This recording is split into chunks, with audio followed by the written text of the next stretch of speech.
The headlines hit like a thunderclap: Ford halts U.S. production. It was a moment that seemed almost unthinkable, a name synonymous with American industry brought to a sudden standstill.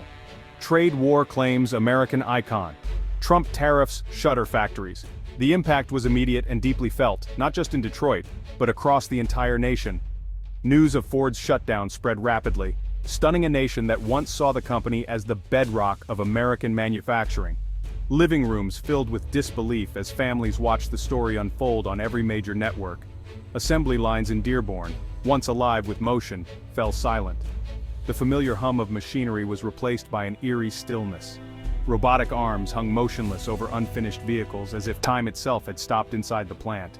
Inside Ford's glasshouse, executives pored over grim spreadsheets, searching for answers in a sea of red ink. The numbers told a story of escalating costs and shrinking margins. Every projection looked worse than the last, and hope was in short supply. The decision to halt production was the result of months of desperate debate, late-night meetings, and agonizing choices. No one wanted to be the one to pull the plug, but the math was undeniable. Outside, workers gathered in anxious groups, their futures suddenly uncertain.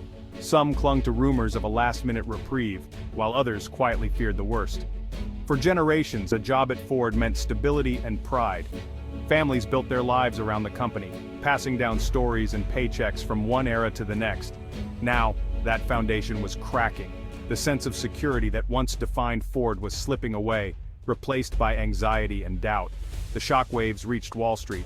Ford's stock plummeted. Investors scrambled to make sense of the chaos, and the auto industry's future looked more uncertain than ever.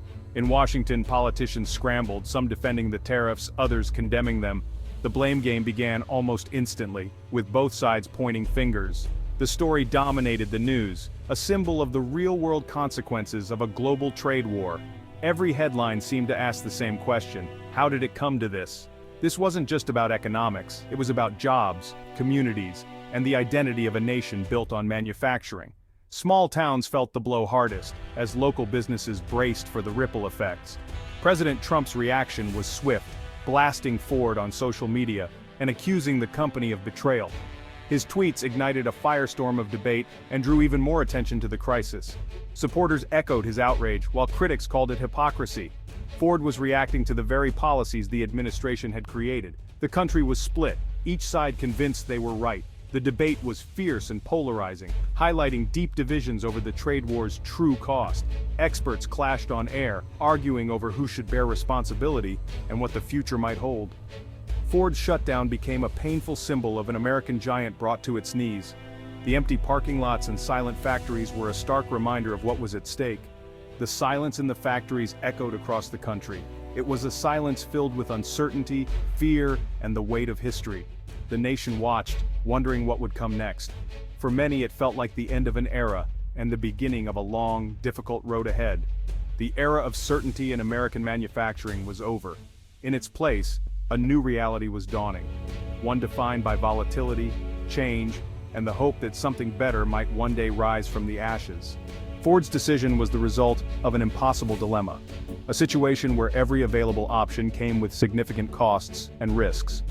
The Trump administration's tariffs on steel and aluminum were meant to protect American industry, to bring jobs back home and strengthen domestic manufacturing. But the reality was far more complicated than anyone anticipated. Modern supply chains are intricate webs, relying on materials sourced from every corner of the globe. Automakers like Ford depend on this global network to keep production running smoothly and costs manageable. The tariffs, intended as a shield for American workers, quickly became a double-edged sword. Instead of just keeping out foreign competition, they slashed through the very companies they were supposed to help. For Ford, the impact was immediate and severe. Steel costs spiked by 25%, aluminum by 10%, adding up to a staggering $1 billion in lost profits in just 1 year. Ford faced a painful choice: absorb the skyrocketing costs and watch profits evaporate, or raise prices on vehicles and risk driving away loyal customers in a fiercely competitive market. Switching to domestic suppliers wasn't a realistic option. U.S. producers simply couldn't meet the massive demand, and some specialized metals weren't made in America at all, leaving Ford with no alternatives. In the end, Ford and its competitors had no choice but to pay the tariffs, passing some costs along and absorbing the rest. The policy designed to help American industry ended up taxing it instead, disrupting decades of careful planning and throwing supply chains into chaos. Shareholders demanded steady profits, suppliers raised their prices to cover new costs, and consumers balked at higher sticker prices on the showroom floor. Halting U.S. production became a last-ditch effort to stop the financial bleeding, a drastic move that sent shockwaves through the industry. It was a clear signal to Washington and the world. The tariff strategy was not working as intended, and the consequences were mounting. Instead of reviving American manufacturing, the policy was pushing an industry titan to the brink of collapse, threatening jobs and communities across the country. The tightrope Ford walked had no safety net. Every misstep risked disaster, with no easy way back. The company's future, and the future of American manufacturing itself, hung in the balance, teetering between hope and uncertainty. The message was clear. The rules of the game had changed, and in this new reality, no one, not Ford, not its workers, not even the country, was truly winning. Tariffs on steel and aluminum were the spark that ignited a widespread crisis, affecting not just the raw materials sector but rippling through the entire manufacturing landscape. Suddenly, the cost of building a car in America soared, impacting every stage of production from assembly lines to final inspections. For Ford, these weren't minor increases, they were billions in unexpected expenses, forcing the company to reevaluate its financial strategies and long-term plans. The company tried to absorb the hit, hoping the trade war would end quickly. It didn't, and the prolonged uncertainty only deepened the financial strain. Profit margins, already thin, were squeezed to the breaking point.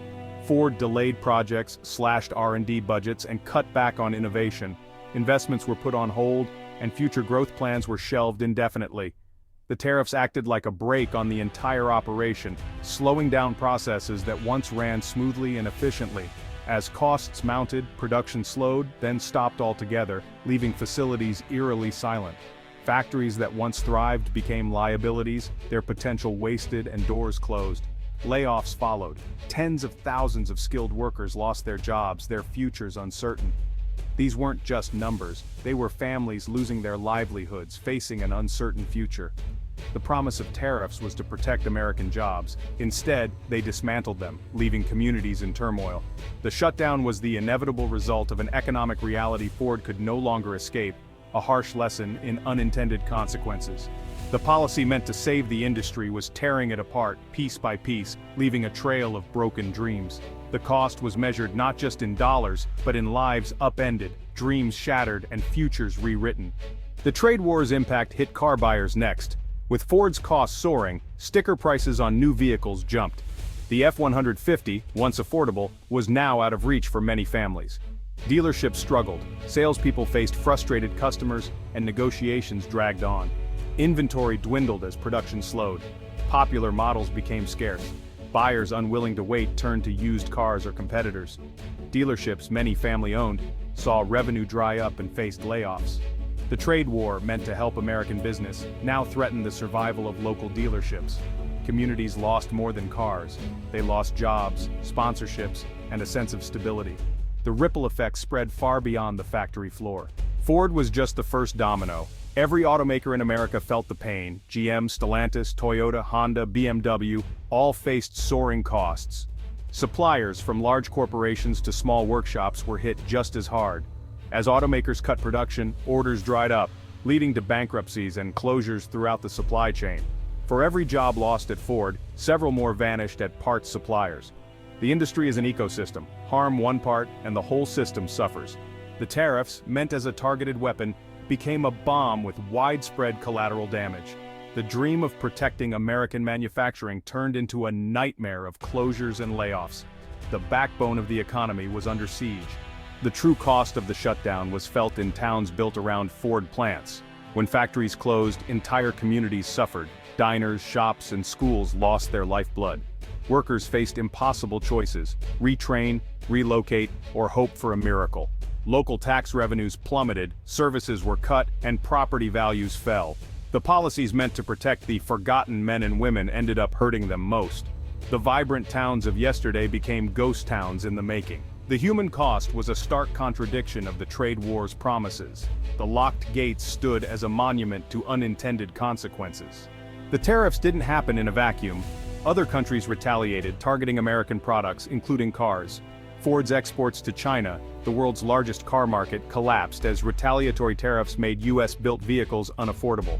Ford's global strategy was shattered: higher costs at home, lost sales abroad. The trade war built economic walls, isolating the US auto industry. Partnerships strained, supply chains choked, and the free flow of goods was disrupted. Ford's US operations became an island, cut off from both affordable materials and export markets. Even if US tariffs were lifted, foreign tariffs might remain. The conflict had escalated into an economic Cold War. Ford and other multinationals were caught between nationalist policies and global realities. Their business models, built for open trade, were breaking down. The world had changed, and not in Ford's favor. Facing crisis, Ford had to act fast. The company slashed jobs, closed plants, and restructured globally. Ford abandoned most sedans in North America, focusing on trucks, SUVs, and commercial vehicles. The F-Series and commercial vans became lifelines: stable demand, better margins. Ford doubled down on its strengths, betting on American tastes for bigger vehicles. It was a risky move, ceding the sedan market to competitors. The company became leaner, but more vulnerable, relying on a narrower product range.